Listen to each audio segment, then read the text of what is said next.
Au cours de cette conférence de presse, ces anciens membres du FNDC sont revenus sur les enjeux de la 4e République, mais aussi ils donnent leur point de vue sur les avantages de la nouvelle constitution guinéenne. Le collectif a pris acte de la mise en place d'une nouvelle constitution et d'une nouvelle institution législative.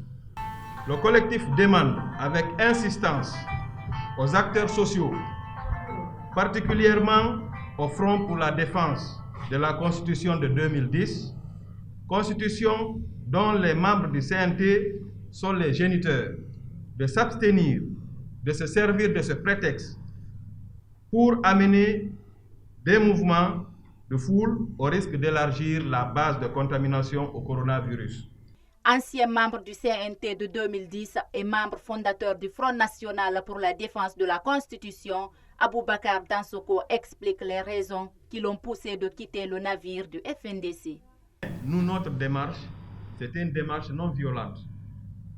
On n'allait jamais, le CNT qui a élaboré la Constitution de 2010, n'allait jamais utiliser des manifestations de rue qui allaient entraîner des pertes en vies humaines.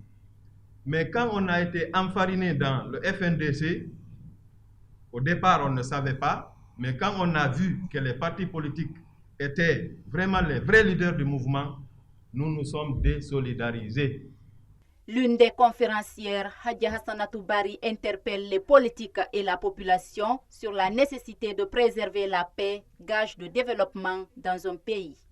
Nous sommes là pour inviter aujourd'hui tout le monde, la population guinéenne, d'accepter de fraterniser, d'accepter de s'aimer et de se mettre ensemble, de se saluer, de se sourire, de s'embrasser pour qu'on puisse avancer. Remontés contre les membres du FNDC, les dissidents menacent de porter plainte contre tout fauteur de troubles qui va affecter la paix sociale en Guinée.